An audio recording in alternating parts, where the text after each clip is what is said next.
Good evening and welcome to March 9th, 2020, the Valley View School District meeting.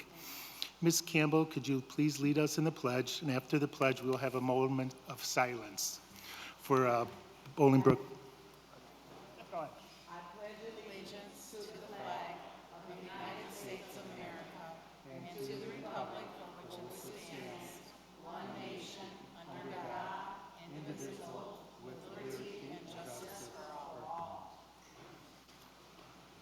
I ask everybody to remain standing for a moment of silence for a VVSD student that has passed away today.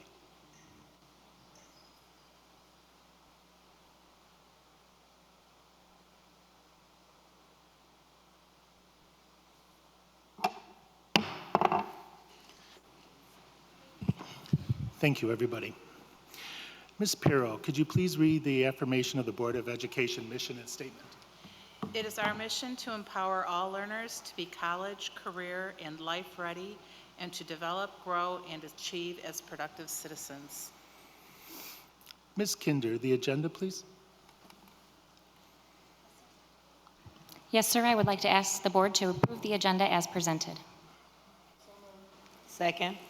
If those a motion, we have a second. All those in favor say yay. Yay. Yay. Aye. The ayes have it. Mr. Gervasti, the Treasurer's report. Treasurer's monthly report 5.1 for the month of February includes a statement of revenue, expenditures, and equity for the month of February, the balance sheet funds, summary of revenue, expenditures, and encumbrances, as well as the interim obligation payments for February totaling $4,633,245.09 for your action this evening. So moved. A motion, a second. Any discussion or questions? Seeing none, hearing none, can I have a roll call? Sorry? Seeing none, hearing none, can I have a roll call vote, please? Member Campbell? Yes. Member Perro? Yes. Secretary Sikora? Yes. And President Pro Tem Zach? Yes. Treasurer's action report 5.2 is the schedule of bills for the month of March. We've got 6 funds representing expenditures of $2,436,234.96 for your action as well. Second. Any discussion or questions?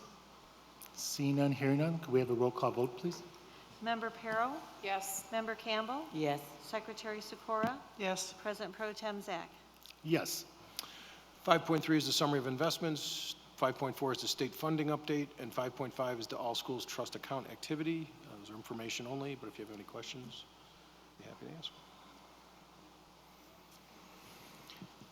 Okay.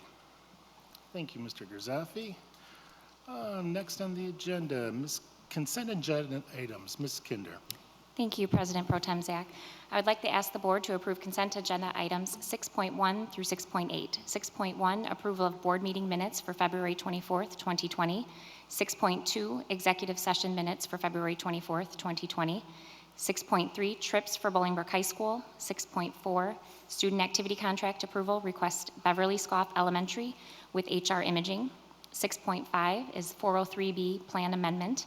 6.6, teacher library card intergovernmental agreement with Fountaindale Library District.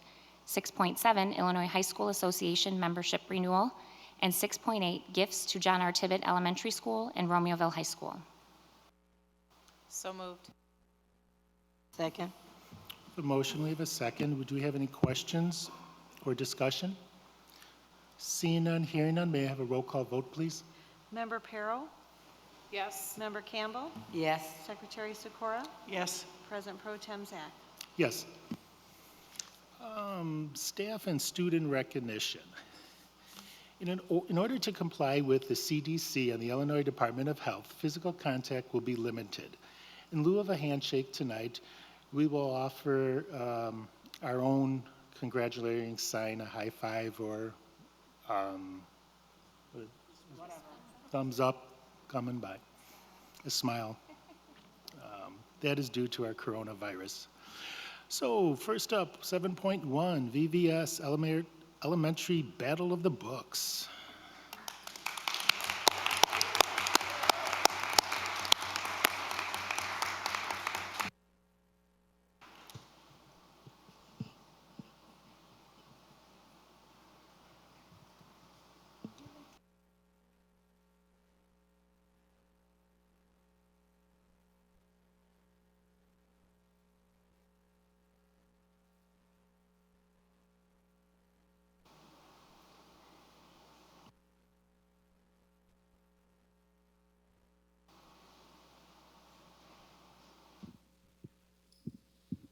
Testing. There we go. Hello, my name is Katie Thomas, and I am the LMC Director at BJ Ward. I also have the pleasure of serving as the LMC grade level rep. I want to thank the board for allowing us to present our top district Battle of the Books teams tonight. This is our 4th annual Battle of the Books competition. For anyone unfamiliar with this event, it is open to all 4th and 5th grade students in all 12 of our elementary schools. This year alone, we had over 500 students participate. Together, in teams of 5, the students read a list of 20 books, then compete in a trivia-style competition to see who knows the books best. That short summary, though, doesn't give justice to the real magic of the event.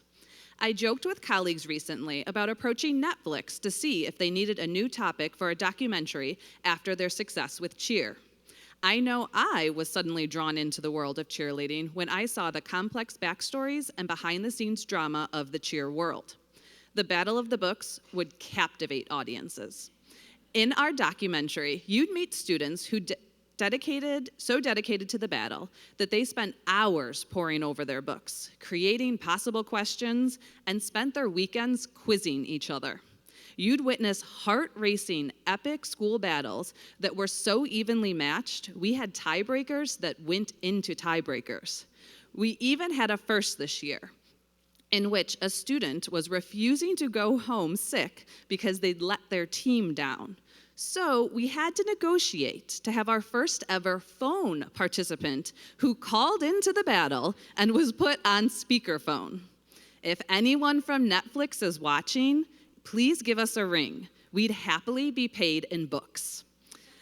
The librarians in Valley View are so thankful to our many supporters who made this event happen, with contributions from the Valley View Technology Department, the Valley View Educational Enrichment Foundation, Mayor Claire, Dr. Mitchum, and many more community sponsors. We thank you for your continued support, and we are extremely proud to present the top 3 teams from our 2020 Battle of the Books. So in 3rd place was BJ Ward Elementary.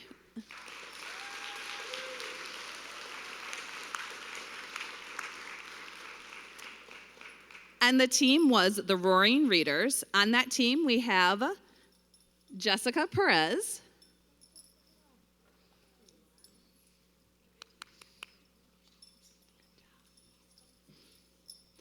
we have Amaya Perez Williams,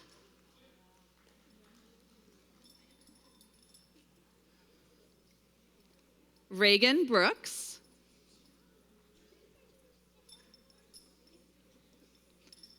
Khalil Leaks, and Chloe Johnson.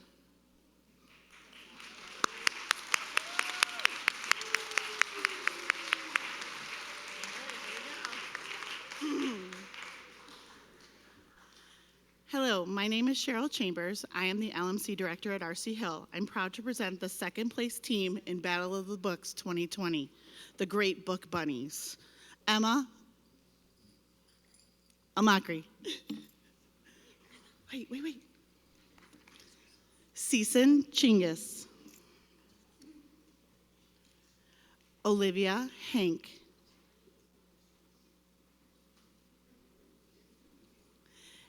Isabella Pivovarchik, and Caitlin Reese.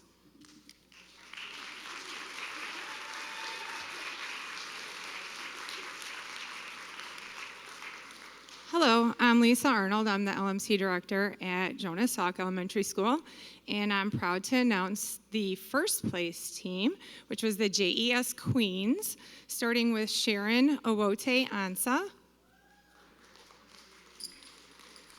Kara Carrillo, Helen Kozlowski, Leah Prell, and Sophia Soika.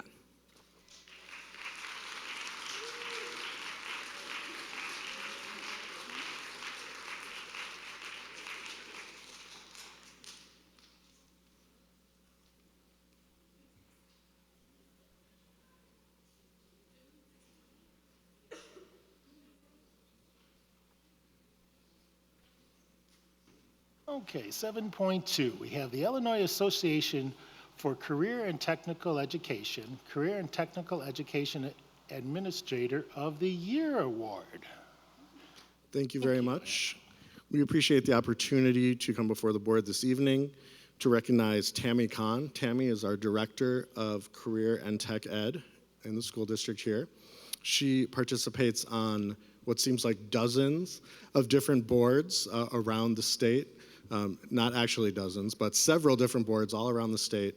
She leads our partnerships with local universities, local businesses, and is spearheading in our curriculum department work towards career readiness for our students. So as we talk about, we have academic readiness, we have a lot of programs around that. Tammy's work is really coming into its own now that we are heavily focused on college, career, and life readiness for all of our students, and Tammy brings a wealth of expertise to that work. Most exciting, she was named the Illinois Association of Career and Tech Education Administrator of the Year.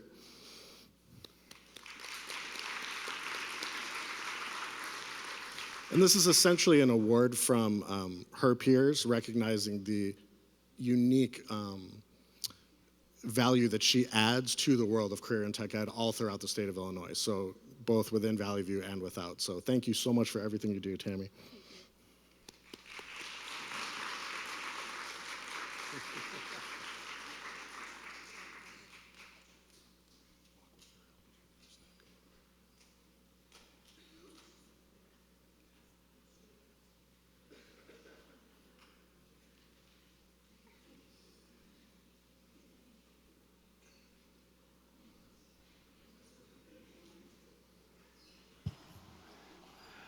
Moving on, the board liaison report.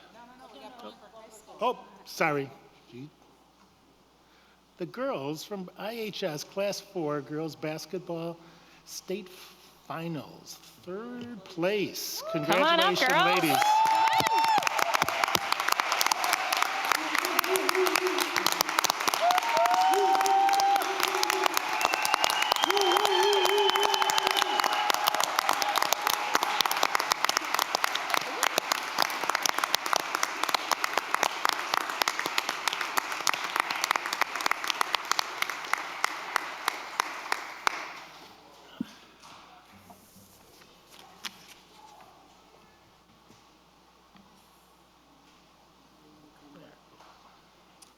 Thank you.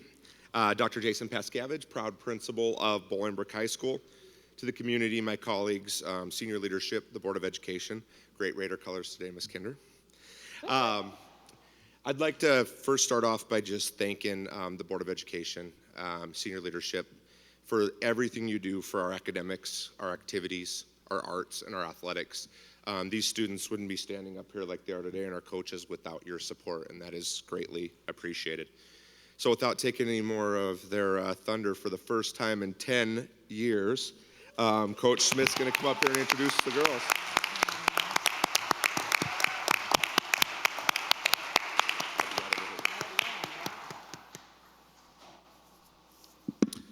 Good evening, everyone. First of all, let me say thank you to the Valley View School District Board for your continued support of the women's basketball program at Bolingbrook High School.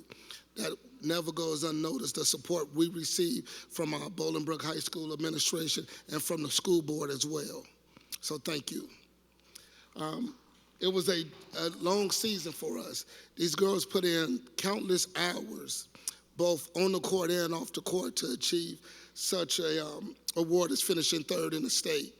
So without further ado, the first 4 people I want to recognize from the team are the 4 young ladies who have been selected for the Illinois All-State team. The first one is Jayden Marable. Jayden will be continuing her basketball career at Northern Illinois. Yeah, come back though. Next will be Danielle Middleton. Danielle will be continuing her basketball career at Marquette University.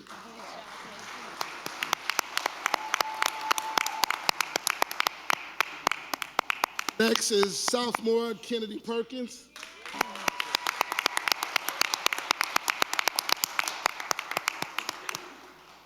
And lastly, Treasure Thompson, who will be continuing her basketball career at LSU University. Proud of you. Once again, I can't say enough about what this team did and what they accomplished and all the adversity they went through in order to make it down to the state tournament and come home with a third place trophy. So first up is Michaela Ashford.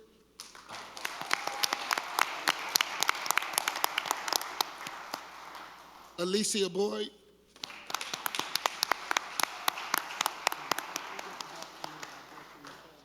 Faith Dormicant.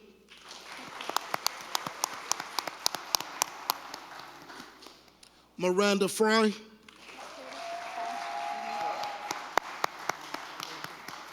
Jasmine Heath.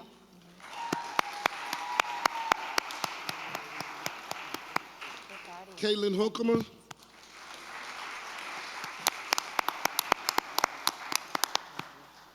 Once again, Jaden Marable. Kyla Matthews.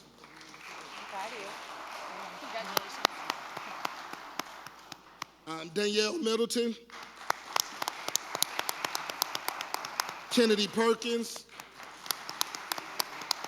Leah Reeves. You got a curtsy now. Deanna Richardson. Treasure Thompson.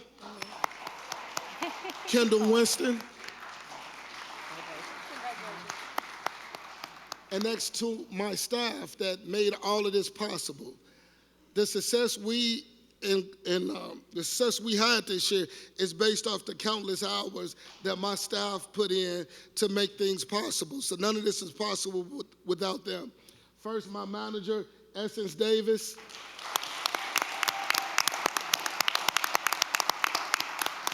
My assistant coach, Robert Joyner.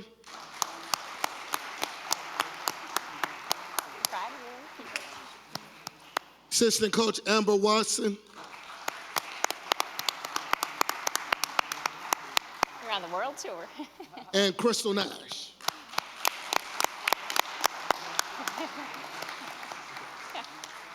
So once again, on behalf of the Bolingbrook Lady Raiders, we say thank you to all the parents who supported us, the Bolingbrook community that supported us, and to our administration at Bolingbrook High School and the Valley View School Board. Thank you so much.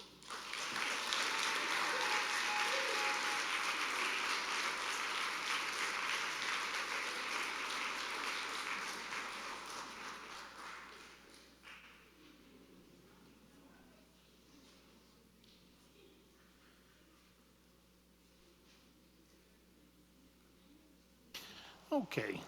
Next, the Liaison report. Board members, Liaison report from my left? From my right? Perfect. Audience participation. Is there anyone that would like to address the board? If so, please state your name. And remember that due to time restraints, you have 5 minutes.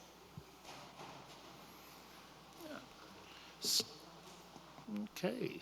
Student action report is not, superintendent action report is none.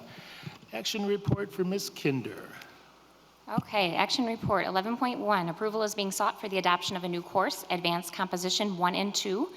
This is a high school dual credit course for the 21-22 school year. A summary of the background rationale and the process for selection, as well as the recommendation for purchase, was presented at the previous board meeting, and we're happy to answer any questions that you may have about this approval. So moved. We have a motion and a second. Do we have questions or discussion? Seeing none, hearing none, can we have a roll call vote, please? Member Campbell? Yes. Member Perro? Yes. Secretary Sikora? Yes. President Pro Tem Zach? Yes. Okay, action report 11.2. We're seeking the board's approval on case A as presented. So moved. Second. I have a motion and we have a second. Any questions or discussions? Seeing none, hearing none, a roll call vote, please. Member Perro? Yes. Member Campbell? Yes. Secretary Sikora?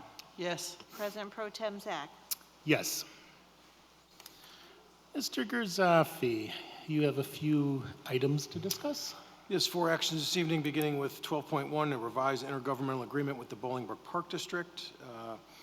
In general, these revisions include more specific language regarding the use of VVSD facilities by the Bolingbrook Park District, related specifically to start and end times on days of the week at our elementary and middle schools, and the incorporation of specific use of Bolingbrook High. So not a major revision, just minor. We met back, early part of the summer, I think. Brought this to you in December, and it's kind of been laying out there, and they finally took action on it at the Park District, and we thought best to bring it forward for consideration and approval to you tonight. So we are recommending the revised intergovernmental be approved as presented. So moved. We have a motion and we second. Any questions or discussion? Seeing none, hearing none. A roll call vote, please. Member Campbell? Yes. Member Perro? Yes. Secretary Sikora? Yes. President Pro Tem Zach? Yes.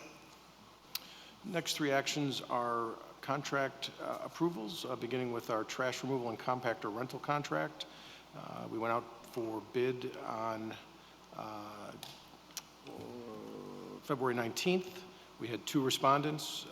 The services include pickup of 6-yard compactors for trash and 6 or 8-yard containers for recycled materials. You can see the various widespread in the proposals, and that's due primarily to the fact that Waste Management is our incumbent provider. No need to provide any sort of compactors or containers. Republic, who was the other bidder, would have to provide all of those, all of that equipment in order to be considered successful. And so it obviously gives the incumbent a much greater advantage anytime you do a service like this. At this time, we are recommending the low bidder, Waste Management. They've been providing trash removal services in our district for over 25 years, been reliable, consistent, and excellent in general.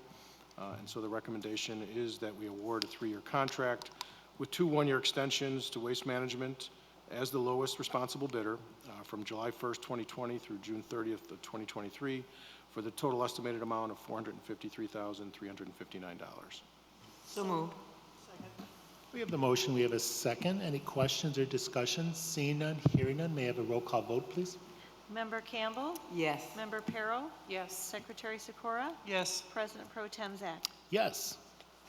Next is the Oakview Elementary School roof replacement. We brought this as part of an information report to the board on February 10th. The roof was last replaced in 1995 and has been identified as a high priority for replacement. The project includes a tear-off of the existing roof and damaged insulation and replacement with a new single-ply roof membrane over added insulation to increase the energy efficiency of the building. Bids were opened and read aloud on February 13th. We had 7 bids, all pretty tight in their spread and cost. The lowest responsible bidder, Combined Roofing Services, have been found to be fully compliant with the bid specifications as requested. Also attached is a letter of recommendation from White & Company, our architect, for the project. Project is scheduled to begin this summer and completed before the start of school this August, and will be funded from the 2018 bond proceed account. We've also, as an added bit of information, applied for a school maintenance project grant through the State of Illinois State Board of Education in the amount of $50,000. We don't know when that might be considered for approval, but we thought best to pursue that as it was made available. The recommendation is to award a contract to Combined Roofing Services, LLC, as the lowest responsible bidder in the amount of $947,400 for the furnishing and installation of roofing, insulation, and metal edging at Oakview Elementary School.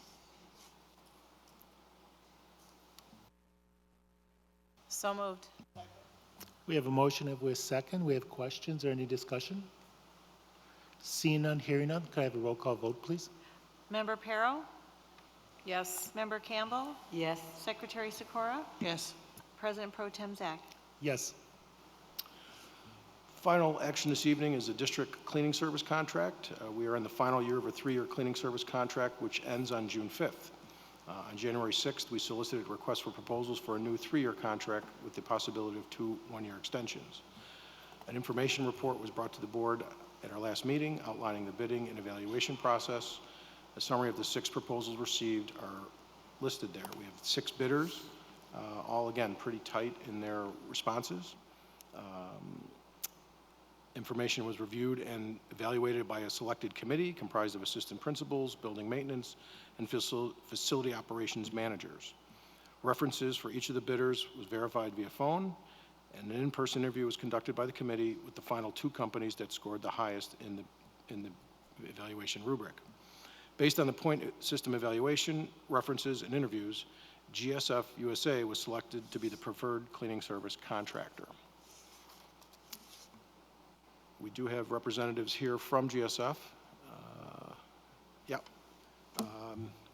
somebody, one of you would like to come up and maybe introduce yourself and just give us a little bit of insight as to the company and your experience here in the Illinois metro area, that would be appreciated.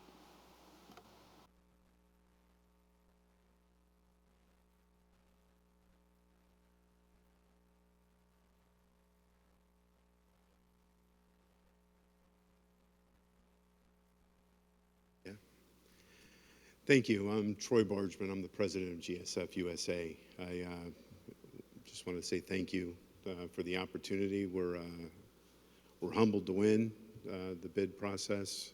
We're excited to work with the district. And I can answer any questions that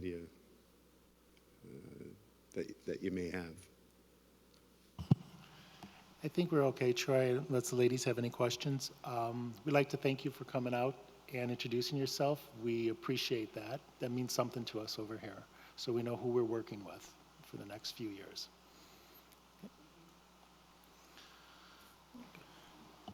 If there's no further questions, the recommendation is to award a 3-year contract for district-wide cleaning services to GSF USA as the lowest responsible bidder in the amount of $13,054,989, with 2 one-year options and the estimated healthcare costs associated with the contract, subject to final attorney review and approval. So move. We have a motion, we have a second. Do we have questions or discussions? Seeing none, hearing none, may I have a roll call vote, please? Member Campbell? Yes. Member Peril? Yes. Secretary Sikora? Yes. President Pro Tem Zach? Yes. Okay, next on the agenda, action report, human resources. Dr. Nash. Thank you, sir. Action Report 13.1 is our consolidated action report for this evening. This evening, we're seeking your approval on 26 items for certified personnel, 24 items for classified personnel, 2 items for classified administrative personnel, and 2 items for certified administrative personnel. So move. We have a motion and a second. Questions or discussions? Seeing none, hearing none, may we have a roll call vote, please? Member Peril? Yes. Member Campbell? Yes. Secretary Sikora? Yes. President Pro Tem Zach? Yes. With the approval of the consolidated was the appointment of Mrs. Jennifer Duffy to the position of principal at Oakview Elementary School. At this time, I'd like to ask Mrs. Duffy if she would like to come to the podium and address the board. While she's coming down, I'll let you know that Mrs. Duffy is a 15-year veteran of Valley View. She has served our staff and students as a teacher, as a teaching and learning coach, and most recently as the assistant principal at R.C. Hill Elementary School. We want to congratulate her and wish her the very best. Jen? Thank you. I have prepared some words. Good evening, Board of Education, senior leadership, VVSD staff members, and community members. I am thrilled and grateful for this opportunity to transition as principal of Oakview Elementary for the 2020-2021 school year. Thank you to my family for supporting me at home so I can bring my best self to school day in and day out. Thank you to the R.C. Hill staff for all the love, professional growth, and experiences that have prepared me for this honorable role. Oakview staff and families, I am eager to become a member of your school community. I am very excited and have a fervent interest to inspire and grow, encourage and enrich, and reciprocally engage in our shared passion of teaching kids. Through mutual support, I promise to believe in our team, embrace the hard, fail forward, and make collaborative decisions with the plethora of talent at Oakview. I look forward to bringing my joy and passion for teaching and learning to this next step in our journey. Thank you all.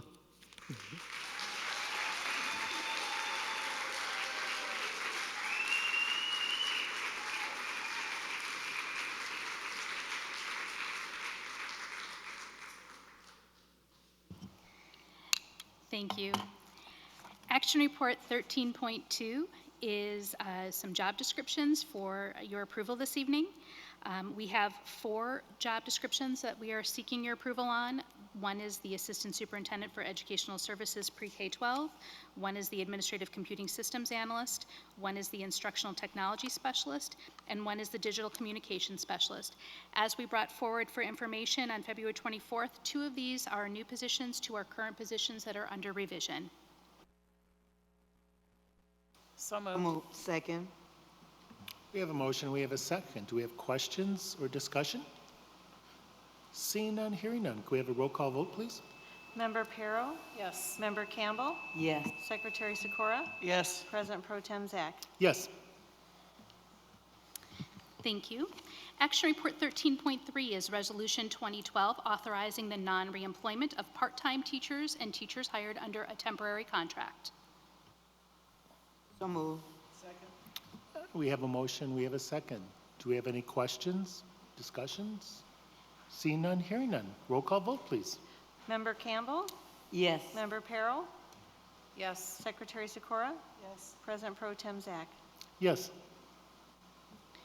Thank you. Action Report 13.4 is Resolution Number 2013 authorizing the non-reemployment of part-time and temporary educational support personnel.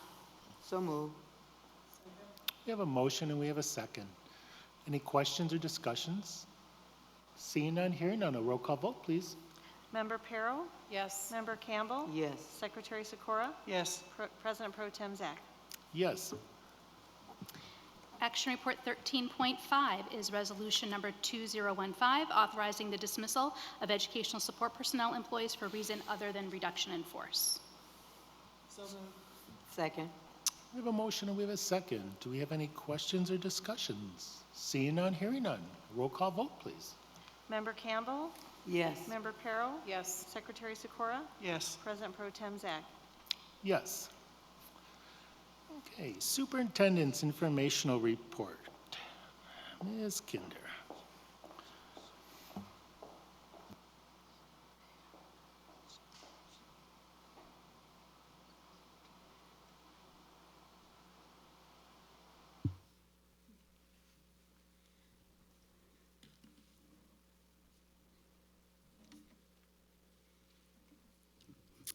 Good evening. My name is Judy Nash. I'm the proud Assistant Superintendent for Human Resources. And it's my pleasure this evening to bring to you a report regarding Strategic Plan Goal 3, staff. I'd like to take just a quick moment to introduce some individuals who are surrounding me tonight who will be presenting to you. You know Assistant Superintendent Kinder. We have Michelle Storman, who's Assistant Principal at Independence Elementary School. Dan Bourne, who is our Valley View Council Vice President. Jackie Mitchum, who's Principal at Independence Elementary School. And Christine Fairbairn, who is one of our kindergarten teachers at Independence and is also the Independence Union representative. Goal 3 is a goal that centers around our staff and its impact on student outcomes.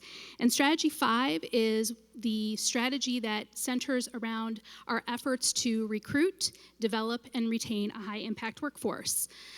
When we think about a high-impact workforce, we know that this is a critical strategy because, as you can tell by all of the wonderful work in other strategy updates that you have seen, those things could not happen without the efforts of our staff. So tonight, we're going to talk to you about one aspect of the work that we're doing to create and retain a high-impact workforce.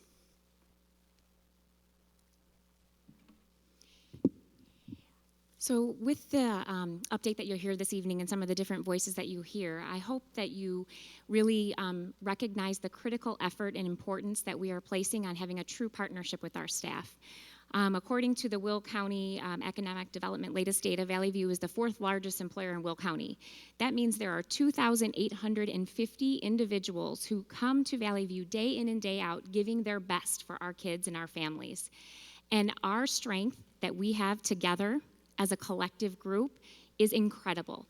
And we truly believe in the impact that everyone can bring as an individual and as a collective group. And we are truly vested in strengthening our partnership and building our internal stability to problem solve together, to own our problems, to own the solutions, to be responsive to meet the needs, the ever-changing needs and demands of education, the ever-changing needs and demands of children and of families. And we deeply believe, and I hope you hear that and see that in our work that we are putting forth for this effort, because we do not know what challenges will face us, but what we do know is that we have 2,850 individuals who are working very hard to do what's best for kids and what's best for our community. And we know that we have an opportunity to ensure that we're listening to one another and that we're strengthening our partnership. We know that the research tells us that union and management partnerships lead to extensive collaboration, not just for the leaders in those roles, but for leaders throughout the organizations. And when that is strong, educator collaboration is strong. We know that strong collaborative partnerships can reduce the impact of poverty, and it can reduce the impact of teacher turnover. We know that partnerships, when they are strong and meaningful, lead to more frequent and informal communication between union representatives and principals. Highly collaborative schools increase the impact of ties to their other schools. And so what this research backing tells us is that if we become stronger together as a unit, we can do even greater things for our kids than we're already doing. Our voice trends over the past 5 years tell us that we have opportunities to continue to grow and strengthen. We continue to trend, as the state does, in terms of teacher voice, for teacher-to-teacher trust, teacher-to-leader trust, collective responsibility, and just in general, how our staff are feeling about where they work and how they work together. And we know that we have an opportunity, as we see state and nationwide, but we know in Valley View we're different, and we want to be better, and we want to continue to grow and improve this area. So voice is a critical measure in this effort. Good evening. I think it's fair to say that the group of district leadership and union leadership are extremely passionate about the idea of collecting authentic voice. We believe it starts there. And I think you could also understand how challenging that process could be. I'm sure all of us have had difficulties in finding out the truth from a loved one or being able to communicate effectively with a team member. Even in the smallest circumstances, speed bumps, difficulties arise. When you extrapolate that, in our circumstance, we're dealing with over 20 buildings. We're dealing with grade levels from K to all the way with students in programs until they're 21 years old. Different grade levels, different job responsibilities across the board. So it's basically, we believe it would be irresponsible if we didn't work to our fullest extent to be able to hear the voice of our membership. Because if we don't, we can't share and then fight for what their true beliefs are. So how do we do this? How do we obtain timely, accurate, measurable feedback regarding district climate and culture? There's a few ways we've done this. Today we're going to talk about specifically the Panorama Education. It's a survey that we've run district-wide. This is a survey that was given to the vast majority of staff members who basically gave feedback in regards to how they felt their situation, their current job is their job placement, climate and culture is taking place in their building. So it's in order to get feedback from somebody, you have to make somebody feel comfortable giving you that feedback. So this created a lot of opportunities for discussions between union leadership, district leadership, to ensure validity and reliability of the survey data collected. And we all took it very seriously. District-wide, teachers were able to educators district-wide were able to take these surveys on their own, or they were, they weren't monitored by administrators during that time, with the goal in mind to hear their real voice. Part of this as well is creating buy-in. How do we get people to take a survey, to answer it honestly, and then to put value into it moving forward? A lot of this was relying on our building representatives. We have, the union has representatives at every building in the district, and obviously, union finds them extremely valuable, and throughout this process, district leadership took that on as well. They stressed their importance to building administrators in the hopes of building relationships amongst them in order to, solve problems at the building level.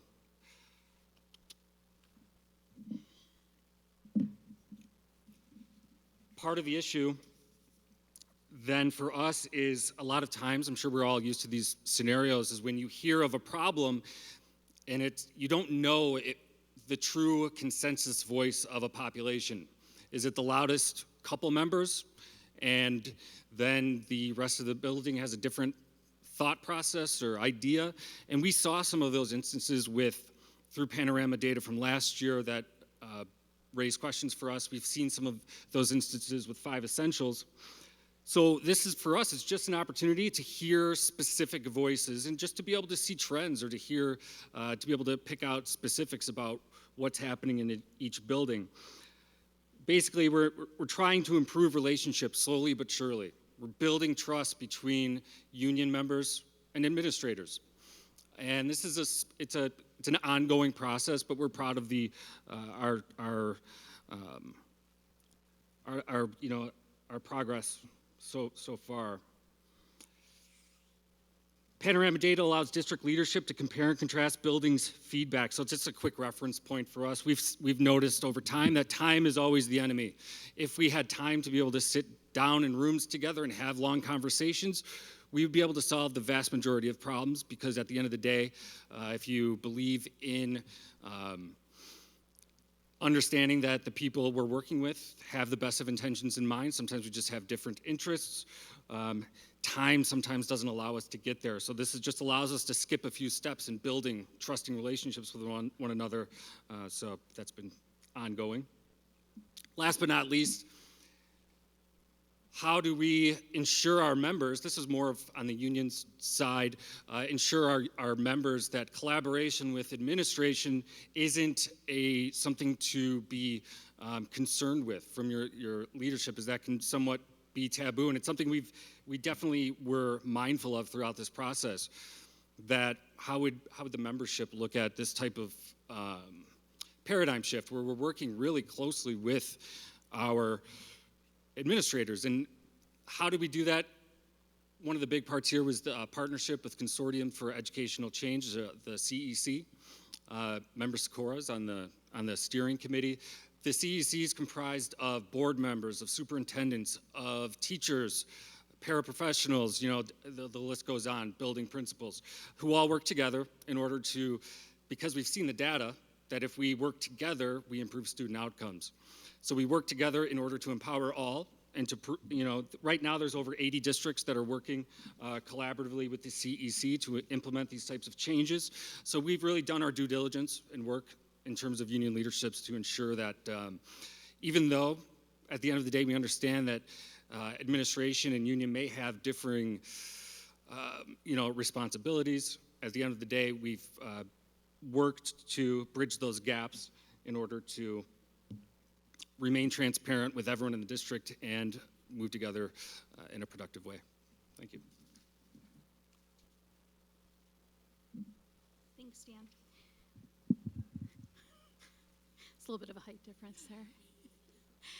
So we really truly feel that when our staff feels supported, they will enjoy being at work, which will have greater impact on student outcomes, and that it's our collective responsibility to work together to improve climate and culture.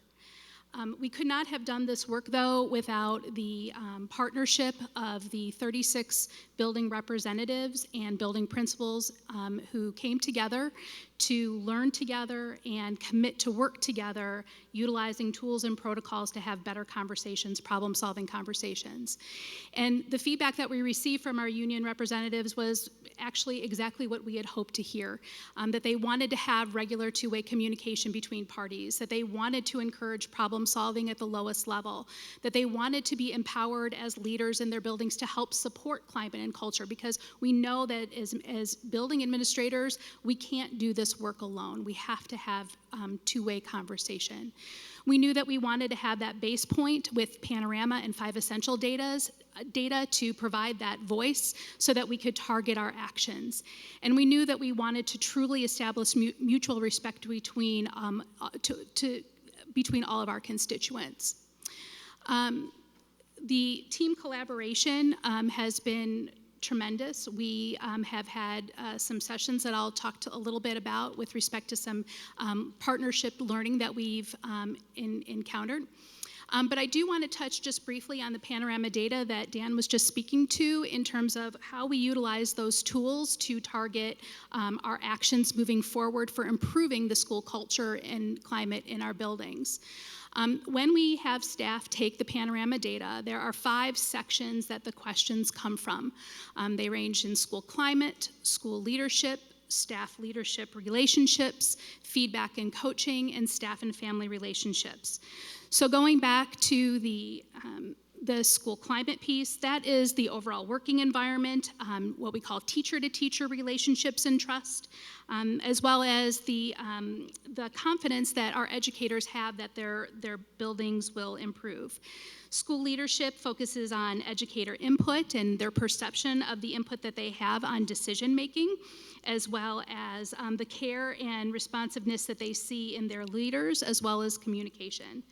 Staff leadership relations focus on trust, friendliness, and support of their leaders to do the job that they do each day. Our staff also provide feedback on feedback and coaching, which is the amount and quality of the feedback and support that they receive from their administrative leaders on the work that they are doing. And then the staff and family relationships, their perceptions of staff and family relationships. As part of this work, so that we can, when we receive this data, see where our strengths are and where our opportunities are, all of our union representatives and building administrators have access to the building Panorama data for their buildings so that they can look at that jointly. Teams are able to see, and we're able to see, where the perception is favorable and where there are opportunities for improvement. The results were different from building to building and are normed against national results. And this is important because we recognize that a one-size-fits-all approach to improvement is not what's going to be effective. And so that's why having these conversations at the building level are so crucial, because each building is special and in their own way. We want to talk a little bit about what we've accomplished so far. We've had 2 joint training sessions on the collaborative problem-solving skills, and I've shared with you, board members, this evening some of the tools that we've been trained in using so that we can have protocols that help guideline our discussions. And over 144 administrators, educators have so far received the training from transportation, security, our school buildings, a wide variety of our leaders around the district. This is helping us strengthen our partnerships and our trust. It's helping us identify our common interest in seeing each other's perspective on issues. It's also helping us listen for understanding while taking a collaborative problem-solving approach rather than a positional or combative stance as we look at issues that are facing us. And we know that when we work together towards solutions, we own the success of that, and we also own the lack of success of that. And we are committed, though, to continuing to review the needs in ongoing collaboration. We provided this additional training for, like I mentioned, 144, so it was principals and union representatives first, and then directors, assistant principals, and some of our teacher leaders like key leaders, department chairs, and grade level representatives that joined us in this training. We've engaged together in shared understanding of what the Panorama climate data actually tells us so that we can identify those areas of opportunity. And we've gained the commitment of of the building impact teams to bring the work forward so that we can identify a specific area of culture climate in each building on which to focus, identify action steps to improve in that area, and ways to monitor that effectiveness, and then commit to re-engage once we have additional data back in April to look at our progress.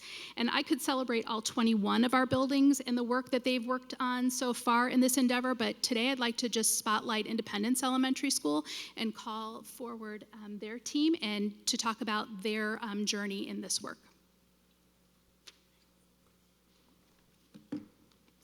Good evening, board members. Thank you for giving us a moment to share with you the work that we have been doing at Independence. My name's Michelle Storman, and this is my second year as AP at Indy. The work of Goal 3 started earlier this year when our union rep, Christine Fairbairn, and I met with other administrators and union reps to dive deep into the panorama data. During that meeting, Mrs. Fairbairn and I went through the panorama protocol and had authentic, meaningful conversations about the data. It wasn't easy. The data showed that we were strong in a few areas, but there was definitely hard work to be done. Mrs. Mitchum and I had to be very vulnerable when reviewing the data and hearing the feedback from our teachers and staff and what they had to share. Ms. Fairbairn also had to take a risk by being open and honest as she shared her perspective and insight with me in that first panorama data review meeting. Together, we discussed that in order to move our students forward, we also had to make sure that our staff's needs were being met through the SMART tree as well. The conversation did not end at that meeting in November, but continued with our bi-monthly meetings with Ms. Fairbairn as well as the building impact team.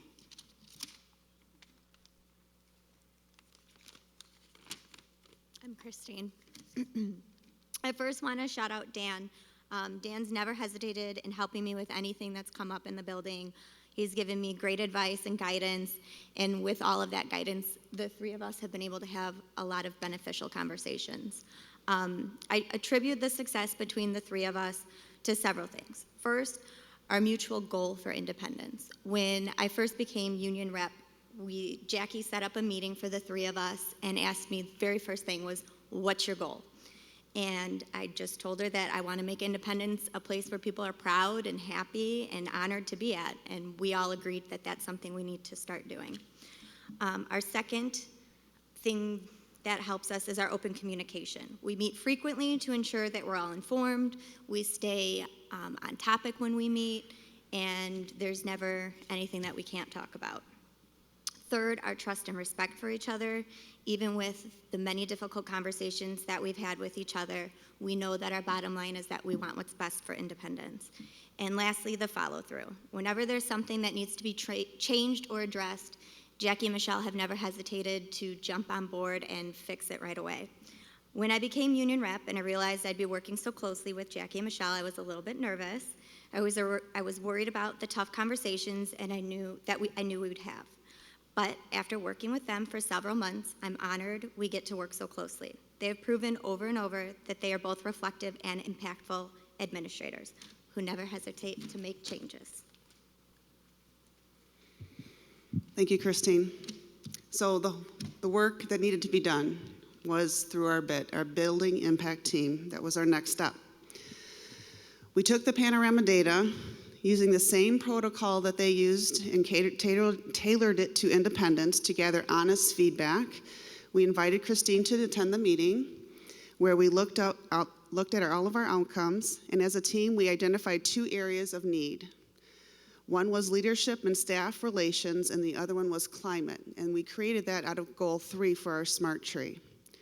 We began planning with 2 groups to create actionable steps to document in our action plan within our tree. This information was then quickly shared by Michelle and I at the next staff meeting. The staff was asked to give feedback to the grade level rep if there were any other suggestions or questions. And like Michelle said, some of the challenges were having an open mind and being reflective, and not all the feedback was easy to take. Most importantly, though, in Goal 3, it's walk the talk, and that's what we try to do every day. And we continue to meet with Christine every 2 weeks There might be something that comes up and there might not be anything that comes up, but we're meeting every 2 weeks to connect. And so that's kind of our process, and being honest and open and really looking at that data was really critical. I can honestly tell you that at one point I thought everything was hunky-dory and we're just going through the hallways, we're smiling, but it really wasn't. And to really look at that data piece and get the feedback and get the trust from our BIT team to say honest things to us we were moving forward. So we really made a great leap forward. So I'm looking forward to seeing how things turn out and honestly making stronger relationships with everyone at Independence. So I really appreciate us being recognized, and we're very honored tonight. Thank you.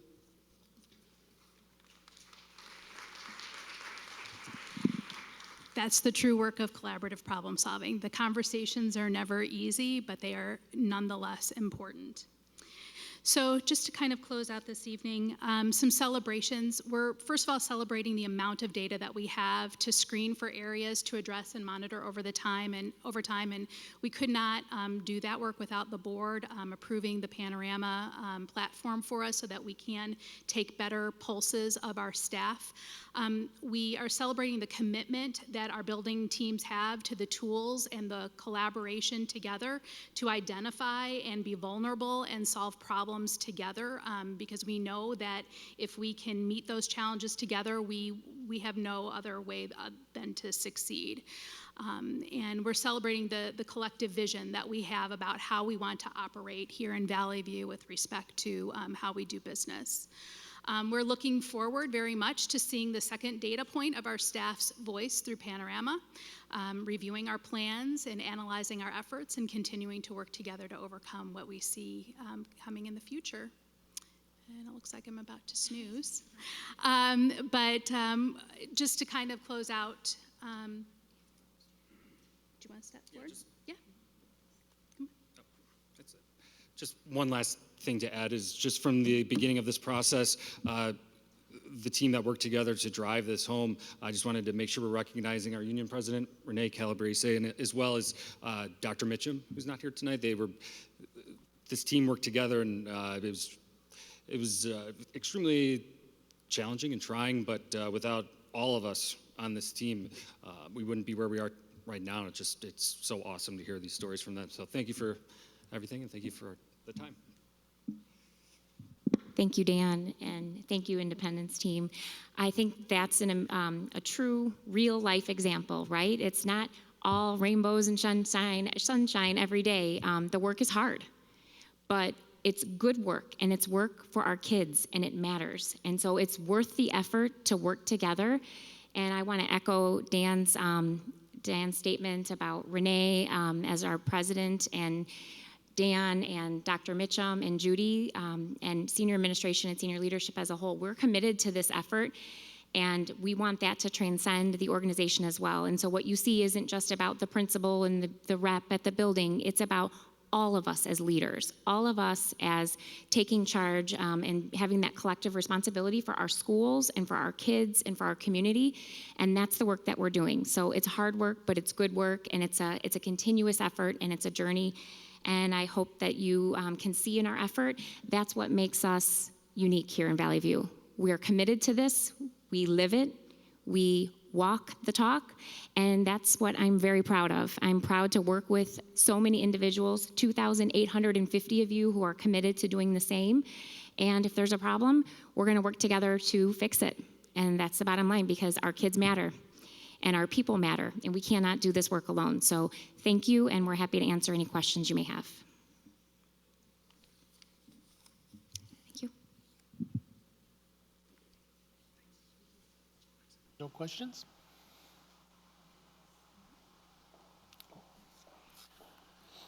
Okay, next we're going to have the adoption of shared reading components and fountains and Pinnacle K through 2. Ms. Kinder.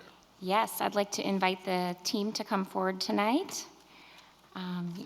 You'll get another glimpse of leaders, of our educators and our staff to problem solve, to improve identify areas of need, and then act on it. And so I'm inviting up to the podium our Director of Curriculum for Pre-K 5, Mrs. Nicole Cunahan, and she's got an army of team behind her, their powerhouse team. So they're going to share with you this evening the proposal that they are bringing forth and the result of their problem solving, hard work, and collaboration. And I'll turn it over to Nicole.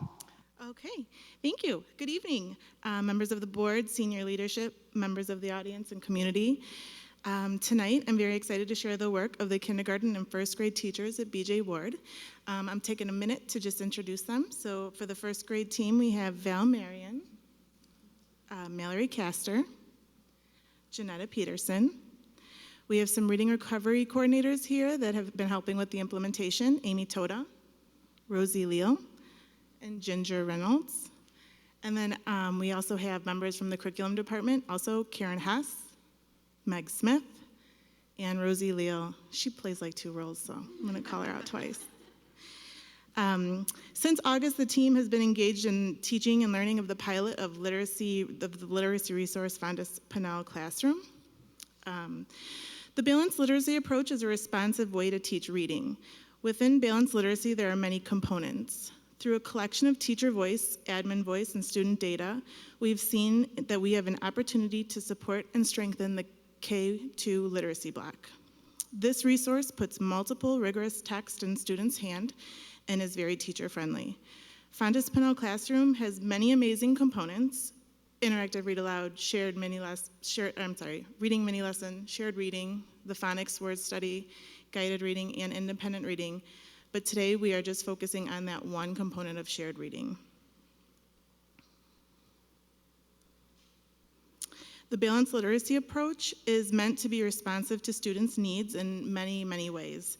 There are opportunities for students to engage in whole group learning, small group learning, and individualized learning. And this is just kind of like a classroom of the setup of where the students would be kind of taking place in that specific component. The pilot at BJ Ward consisted of 4 kindergarten classrooms, 4 first grade classrooms. Both grade levels were made up of co-taught classrooms, bilingual and monolingual classrooms. So we had this running in all kinds of different classrooms. As we were looking through resources, this resource was the one that we decided to pilot because it fits that whole balanced literacy component. The most important thing is the instructional coherence that the resource brings. That coherent system supports students and connects our interventions and also our K-2 assessment piece. So the resource completely ties in with both of those. It's responsive in teaching. It teaches readers and not a program. It's a blueprint for instruction that best supports the learners in the classroom. It also has multi-text approach. There's many authentic books. And just for the shared reading component, there's over 200 titles of shared reading for grades K through 2. So teachers have many, many books to choose from, and students as well. The program is based on student inquiry, and I know the teachers are gonna talk a lot more about all these components, but this is just a quick overview. It provides children to think across texts and to think about domains and how they're related. It also encourages students to question and discuss text. It's also language-based, which means there's multiple opportunities for students to reflect and discuss their thinking. There's intentional talking structures within the lessons. And the part that I love is the teacher expertise. It relies on the resources meant to support educators in developing their craft and deliver high-impact literacy instruction. So it's meant to be a support. Shared reading is done in a whole group setting, and this is one of the kindergarten classrooms. The text provides early experience with print and promotes the development of reading process. It relies on a lot of modeling from the teacher, and it also provides text just at that grade level or above it, so students are accessing that rigorous text. The first read is typically done by the teacher, and then after that, the students are engaged in the process. And then again, students are asked to discuss the text, and the teacher selects the teaching points based on the student's needs at that time, being responsive. The next clip is a video, and this is actually in Mrs. Peterson's classroom. It's just a really quick look at what shared reading looks like in our classrooms at Valley View.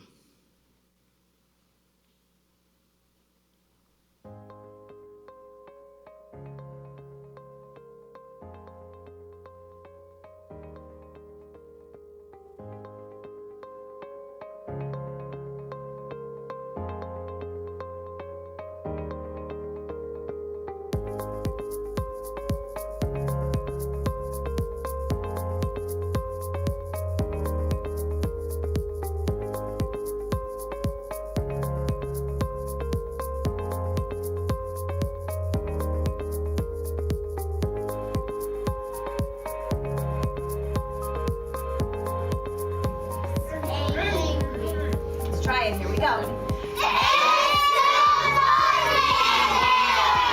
Anna cried. She threw her book on the floor and she stormed out.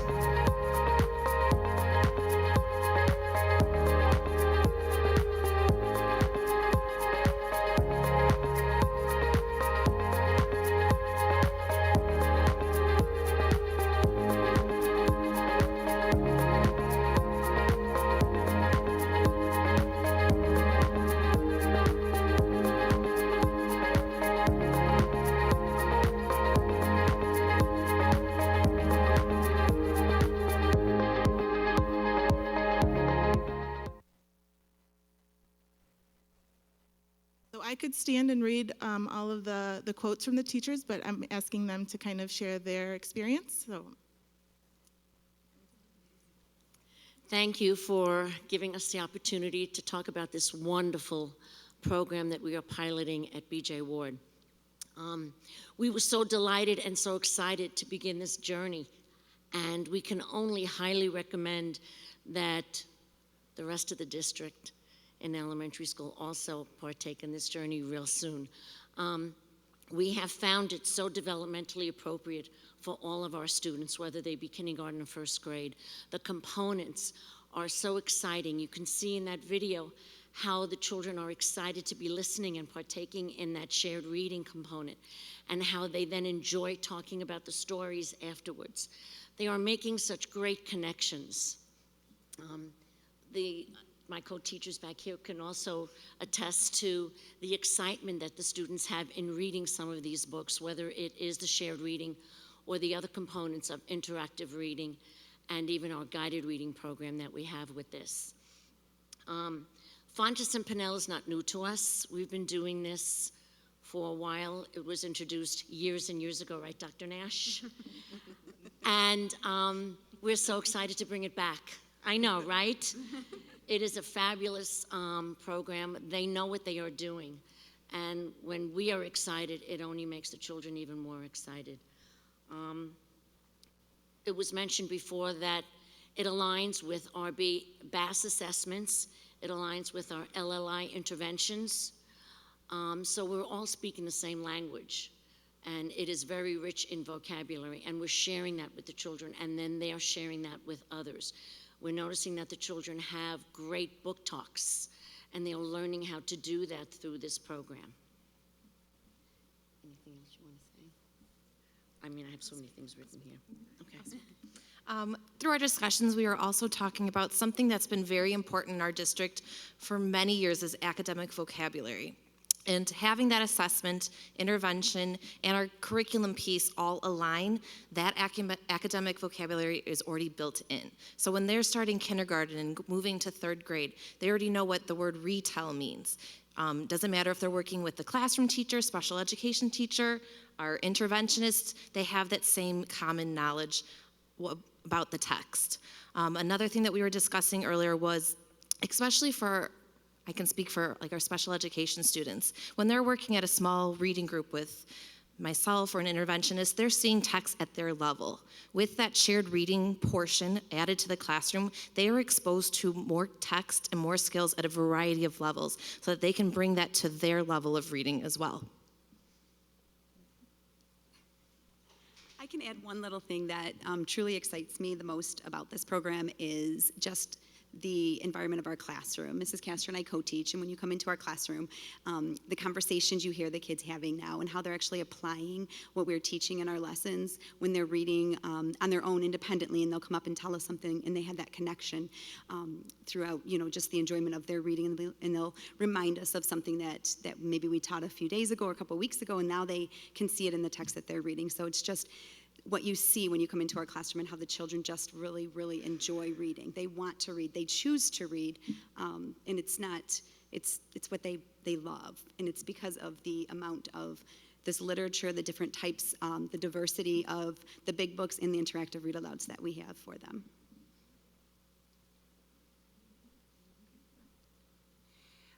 So to share some celebrations with some student outcomes, this is the BAS data that we were speaking of before for 2019 to the winter 2020. So the kindergarten students, we don't assess them right off the bat in kindergarten. We assess them in the winter, and 67% of the students were on level to be reading on their grade level. First grade, we had assessment in the fall that 30.8% of the students were on level reading grade level text, and in the winter, 56% were on level. So we had quite some growth there. And then a little comparison data looking from last year to this year. We have 20% or 20 points of change in the positive on both of student growth. So last year, 47% of the kindergartners were on level, and now they're 7% are. In first grade, 30%, and we're at 50% for this year. So that's very, very good celebration. I also forgot to thank Ms. Kathy Nigro and Ms. Patty Chow for their support with the pilot and all of their efforts to support the teachers in their planning and all of that. So it's been a big group effort, and it's been great. So thank you very much. Any questions?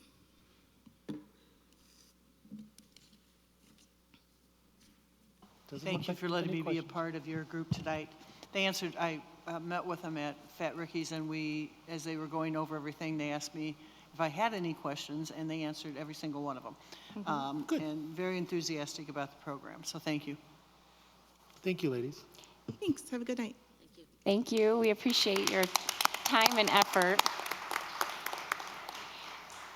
The remaining details are outlined in the information report that is in board docs, and we will be coming back at the upcoming board meeting to seek your approval on adopting this resource, and we kind of give you a glimpse into the overall plan as the teams are working very diligently on strengthening areas of opportunity and strengthening their current efforts to improve our students' outcomes. So thank you again. We really appreciate your efforts. We can tell your passion and commitment and dedication is obvious, and we truly appreciate it. Thank you.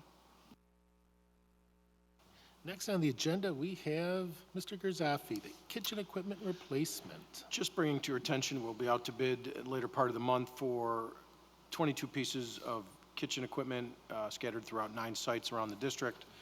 This equipment is pretty old, purchased before 2000, many pieces dating back to the early 80s. All the new equipment obviously much more energy efficient. We'll auction off or scrap any of the existing pieces which are no longer needed or too old or require too higher level of maintenance to relocate within any of our existing kitchens. Recommending bids targeted for May 11th. Last information report for me is proposed student fees for the next 3 years. We're coming off a 3-year proposed student fee schedule. Most of the schools, all the schools really enjoy knowing as well as the parents, knowing that the fees are set and can budget accordingly. The recommendation this year is that no changes to the current fee schedule are being made with a few exceptions. Those being paid transportation. That fee has been set at $525 for the year. It's not changed for the last 5 years. The Transportation Department did a 3-, 5-, and 9-year average, starting at $560 on a 9-year average, $575 for a 5-year average, $625 for a 3-year average. And so the recommendation is to set the fee at $550 for the 2021 school year, increasing it by $25 to $575 for the next 2 years, bringing us in line with the 5-year average. At the middle school level, we're also recommending a new fee. This is a co-curricular, non-athletic competitive participation fee. Previously, the fee was the same as sports, or $70. This new lower fee will cover activities that participate competitively with other schools, but hold fewer practices, compete in fewer events, and exclude regionals and state. Some only meet once a month, and again, have a lesser contact time than your typical sport. There's not much in the way of judges or officials' expenses or entry fees, and there are no uniforms. This came to us from one of our building office personnel, took it under consideration, and we think it's a good way to go in terms of being cost conscious for our parents and students. We'll continue with the multi-student family credit as we have in the past, and as well as a maximum middle school and high school co-curricular participation fees included in the schedule for the next 3 years.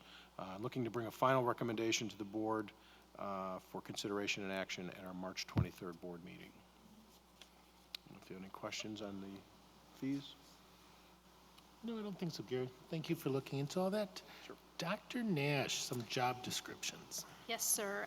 Information report 14.5. We're bringing to you this evening for review only 5 job descriptions. One is a new position in the district. That would be the lead mechanic position. The other 4 are revised job descriptions. You have details with respect to the changes and the addition in your packet. I'd be happy to entertain questions over the next couple weeks before our next board meeting, but we are planning to bring these for your approval at the March 23rd board meeting. Thank you. And Ms. Kinder, Board Policy 6-50, School Wellness. Yes, this information is being presented prior to seeking approval for Policy 650, School Wellness. The policy has been updated to reflect recommendations by the Illinois Association of School Boards Policy Service.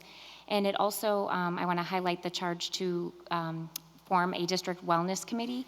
Essentially, this would serve to unify and strengthen our current and future efforts because we do have a lot of great work in progress, and we also have opportunities to improve.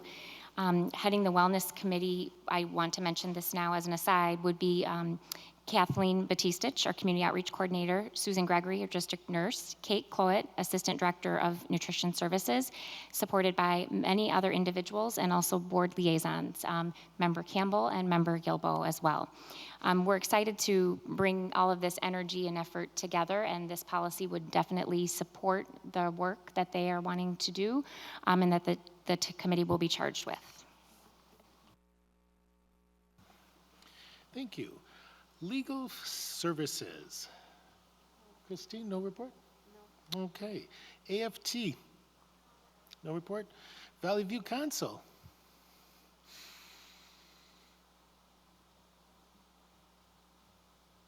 Good evening, senior leadership and members of the board. I just wanted to take a minute to speak on my behalf and my view and the vision of where we're at and how things are going with Panorama. You heard the team speak a little bit earlier, so I just wanted to share my perspective.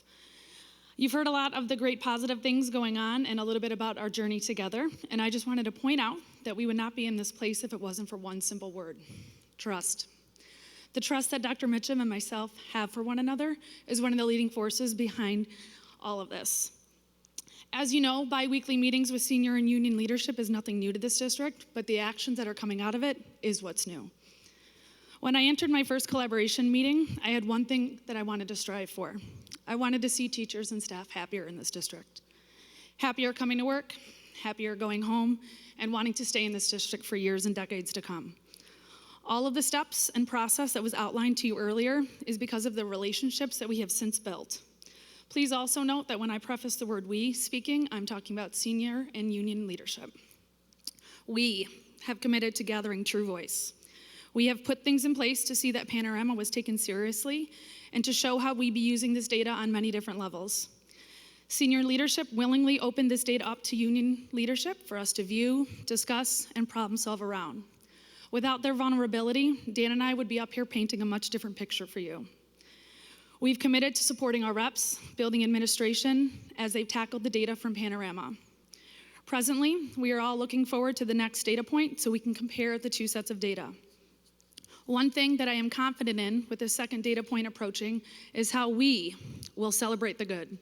We will continue to problem solve the bad, and we will face the ugly, if there is any. None of us will stand up here and present a picture to you that isn't the truth or accurate. I have an obligation as the president of this council to make sure of that. And at the end of the day, this all leads to one thing: student outcomes and success. For the first time in our council's history, I have also taken a leap of faith and opened up our union doors to allow different members of senior leadership to attend part of our monthly council meetings. This is to allow our reps time to share, inform, build relationships with, and ask questions to senior leadership themselves. We are hearing one another, we are problem solving, and we are making changes. One word that I hope that sticks out to you in both their presentation of Goal 3 and my words tonight is the amount of transparency going on. Both sides are committed to ensuring that our students have the best and happiest staff around. I am also up here to encourage and ask that all of you, members of the board, engage in this journey of learning with us. We are committed to collaborate with you, to problem solve with you, and build relationships with you. That has to start by respecting the work that we've done, being proud of the work that we're doing, and trusting the decisions that we are making. If you want to gather teacher and staff voice, do it through us. If you want to see the pros and cons of pilots going on in this district, then go and see it. Take senior leadership up on their offer to visit buildings and classroom. Make us a priority. Meet with us. Attend district workshops with us and be present in the work that we're doing and that is going on in Valley View each and every day. I just wanted to thank Indy for coming up here and speaking about their journey with Panorama, and to also encourage you guys to keep up the great work. I also wanted to take a second to just thank the BJ Ward staff as well for coming up here and speaking about their pilot program. I also had the opportunity to go and view this program last week and visit some of their classrooms, and I look forward to hopefully getting my hands on that curriculum and learning from them too. Thank you.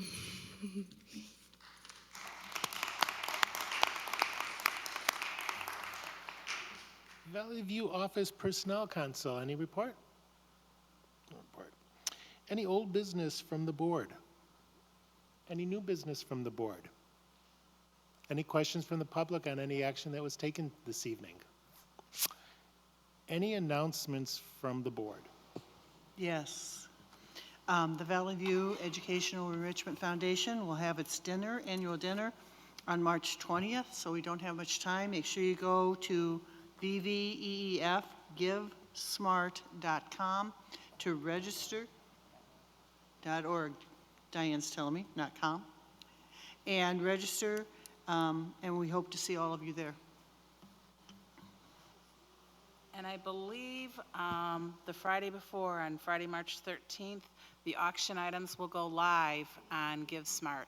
So you can start bidding on the silent auction items on Friday the 13th. I'm not sure what time it is. No? 16th? Okay, sometime. So there will be some emails that'll go out and you'll be able to start bidding early and often. I just wanted to also say that Romeoville High School is doing their spring musical, Beauty and the Beast. They opened this past weekend, and they have 2 more shows this weekend on Friday night and Saturday night at 7 o'clock. And the following 2 weekends, Bolingbrook High School is doing The Drowsy Chaperone, which is a very comical musical, on Friday and Saturday night of both weekends at 7 p.m. and on Sunday at 3 p.m. So try to make it out to these shows. You'll be very impressed with the talent that our high school students have. Thank you. All I would like to say is that we had a lot of basketball this weekend from the boys and the girls, and the ladies Raiders came up on top, bringing home a trophy. So we would like to thank them from the rest of the board to them. Any announcements from our administration? I do have one. I just want to assure our Valley View community and our staff and our students and our families that we take the health and safety of our students and our staff at the highest priority. We continue to work together as a district and with our community partners and with the local health organizations to monitor information regarding coronavirus. We're working closely with the Will County Health Department and guidance from the Illinois Department of Public Health, as well as guidance officially from the Centers for Disease Control. We're certainly aware that this is growing nationally and locally in terms of concern, and that it's a continually evolving matter. At this time, we have no other guidance than what we've shared previously than to follow proper hygiene procedures and monitor attendance and prepare so that we are all prepared to handle any involvement that comes with this situation. At this time, we're not alerted of any suspected or confirmed case of coronavirus in our area or in Valley View. So if there's rumors out there, that is a rumor. And if we have information to share that impacts our students and our families and our staff, we will certainly share that, and we will certainly follow the guidance of our local health department and the Illinois Department of Public Health. So we will continue to update our community as we have information, and we just want to remind you to ensure that you're taking all proper precautions regarding monitoring your own health and wellness and that of your children, and also that you are practicing proper hygiene practices as well, as we do commonly routinely during the season of influenza. So just wanted to reassure the community of this and let you know that we have a heightened awareness about this. Thank you, Ms. Kinder. Well said. Any announcement from the public? Okay, could I have a motion to adjourn? I have a motion and a second. All those in favor, aye? Aye. Thank you for attending tonight.